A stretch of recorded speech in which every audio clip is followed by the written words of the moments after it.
Trost, Stephen St. John, and former Chiefs legend Donnie Edwards here in Miami for the Super Bowl. And I have to address, first of all, this very heavy thing that I'm holding here in Miami. Huh? Donnie, what is this?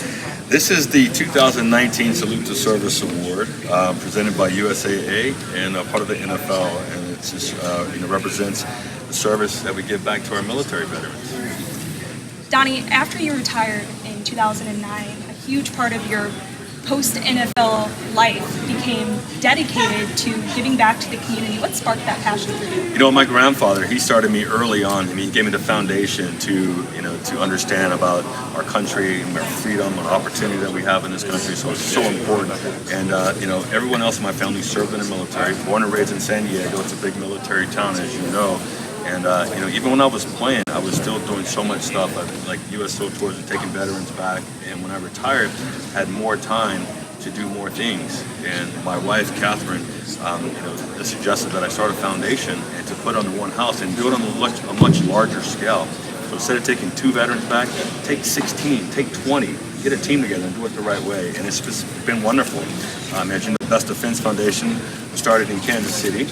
Brenda Steesnick is the one who put it together for me, and we just kind of, we repurposed our mission to focus heavily on our military veterans and their families, and it's just been a wonderful experience, and I'm excited to receive this award. And this, the award, the real true respect goes to the men and women that serve this country, that have served as well. I mean, they're the true heroes, and I'm just grateful. Donnie, you talk about all of this great work you've done, and now holding this award, the 9th annual, and you're the recipient of it. What does this represent to you? What it really does is to bring some more awareness and recognition to the men and women that serve. A lot of people look at me as a football player, but I have another passion that's make sure that we recognize the service and sacrifice of our military men and women, because we're able to play this great game of football because of what they did. And let's not lose sight of that. The freedom that we have in this country and the things that we can do, it doesn't happen everywhere else. And it happens on the backs of the men and women that serve. And, so this is for them. And we want to continue to bring more recognition to them. And pretty powerful. Before I hand it over to Stephen, I just have one last question. Following the tragic death of Kobe Bryant this last week, and a lot of the dialogue and reflection has been about legacies, and especially with athletes, what your legacy would be. You're a 2-time All-Pro, a Pro Bowler, you've had all these achievements in the NFL. But what do you want your legacy to be as not just a football player, but as a person? I think service. I'm so blessed to be born in this country, and I think having the opportunity to serve, to give back, to make a difference, especially to our military community, is something that I will love. Donnie. All right, so let's talk a little football. Again, congratulations. Thank you very much. You always did so much in the community in Kansas City, but we go back a ways back when you used to come on the show, when I used to do the show with Jason Whitlock back in the day. You look like you just got drafted. What are you doing? You don't look like you played that long ago. What's going on here? I don't know. Happy wife, happy life, right? No, it's been good. I've been very blessed to maintain working out, staying in shape, and just staying active, really. These, chasing around these 95-year-old World War II veterans would really keep you going. And let it be noted, we were going to originally do this on the couch, and then both Donnie and I complained about bad backs, and so now we're standing up. So that's true. That may show our ages a little bit. That's true. We're talking about you got the pain that goes around the hip. Yeah, I got that down in the knee, and so we were sharing horrible back pain. And so you spent so many years with the Chiefs and played in so many big games, and you guys couldn't quite get over the hump for 50 years, really. What was your reaction? What were your emotions when the Chiefs finally won that AFC Championship game and your old team was going to the Super Bowl? I was at the game, and when I saw it coming, I just couldn't believe it. Like, finally, it's going to happen, because I thought that last year. I was at the championship game last year against the Patriots, and I thought it was going to happen again, and once again, I'm like, God, we're so close, but we didn't finish. And for seeing that win last week was just so powerful. It was like, finally, we're here. And after 50 years, the Mar Hunt Trophy is coming back to Kansas City, and it's just so wonderful for all the fans, the team, the city, to bring it to Kansas City. We got a great opportunity. So you went up against some great quarterbacks in your time. How do you describe what we've seen from Patrick Mahomes his first 2 seasons as a starter? Things we really haven't seen in football. Rare. And when I say the word rare, it's always you have these anomalies in the NFL. A lot of us are a lot of us are good players. Then you have anomalies like guys that are, above and have like a little special little like seasoning. Right. And Mahomes had that. He can turn around a game, as you saw that 27-yard run last week. I mean, it's incredible just to turn the game and to have that confidence from his teammates to rally around him and to make it happen. It's pretty special. San Francisco, obviously another very good team. How do you see this matchup playing out on the field on Sunday? It's a close matchup for sure. Obviously, the Chiefs are going to win. That's obvious. I just think that, if you look at, what they did against the Texans, right? Being able to overcome that 24-point deficit, to rally back and to, come together as a team to say, it doesn't matter where you start, we're going to finish this and we're going to win. That confidence carries. And even the confidence of the last 2 years of winning, being in this, this environment of winning, it breeds confidence. I mean, that confidence is going to be the kicker, when it needs to, to come to fruition. And so you talk about coming back to Kansas City. That's a common theme with guys that you played with, guys that played before you. There's that tie that stays to the city and the community.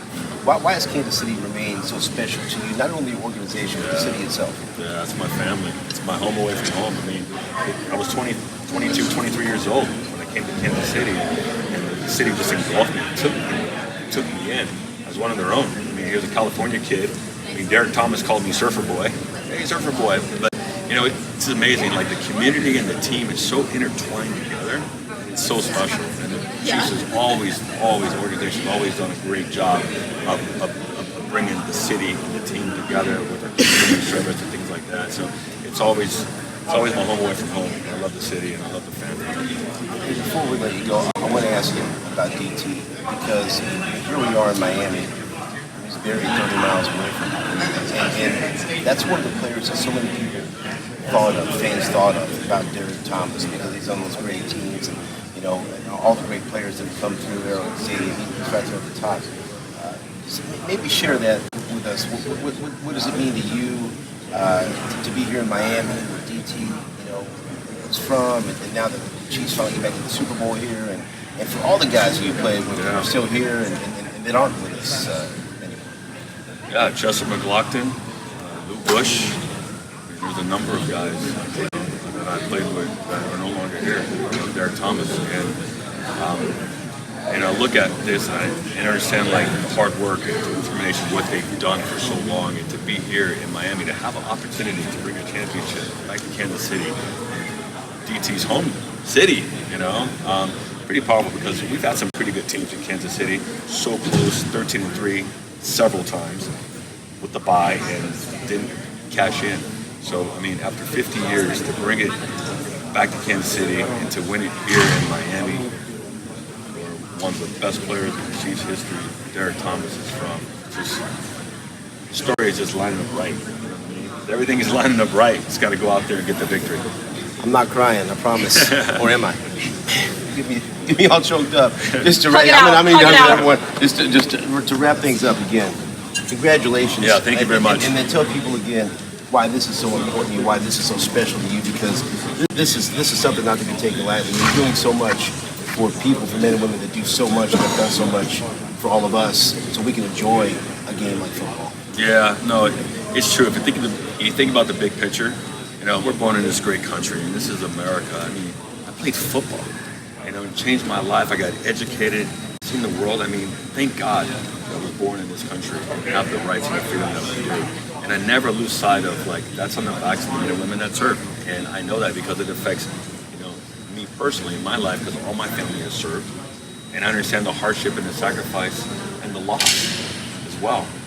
So I just want to continue to bring awareness, recognition, and this award will bring some more visibility to the efforts that we're making with the Best Defense Foundation and myself. So pretty excited for that. And finally, what's the score going to be? I mean, I'm not going to hold you to it. I'm not going to do anything with it. For entertainment purposes only. This is Donnie Edwards telling you the score for Super Bowl Sunday, please. I like the fact that you're putting thought into it and you said you work something out. I'm thinking about it. Yeah. I like defensive struggles. Oh, do you? We saw a lot of those in your time. Marty Ball. Right, there we go. Marty Ball. Let's go Chiefs 27, Niners 14. I like that. Ali, you have any final words for our man Donnie Edwards here? I do have one final thought because you said something in there that I was like, You said you wish you were playing in this game, and Steven already said you look like you could be playing in the game. What, kicker? Don't tell Harrison Butker that. But Well, he's bigger than me. They're all bigger than me. But if you could tell these players who are going into this Super Bowl game, a once-in-a-lifetime opportunity, what would your message to them be? Well, I'll tell you, being removed from the game for so many years now, and you go back to these games in your head and you try to change it. You try to change some of these games, like the game against Denver with 13-3, but you can't change the games. You get one opportunity to do it, and that's now. And for the rest of your life, 20 years from now, you're gonna be talking about we woulda, shoulda, coulda, or we made it happen. So think about that. 20 years from now, when you're back with all your buddies and you're sitting around the fire talking about old football stories, now's the time to do it. And don't miss this opportunity and get it done. You heard it here first. No regrets. That's how the Chiefs should enter the Super Bowl game. Donnie, thank you so much for your time. And if we see John Elway within 50 miles of the stadium, we're going to have a problem because me and Donnie are going to run him out of Miami. I promise you that right now. That's right. I like that. Donnie, congratulations again Thank you on so this much. award Thank you. and Thank all you. of your work that you do. Thank you.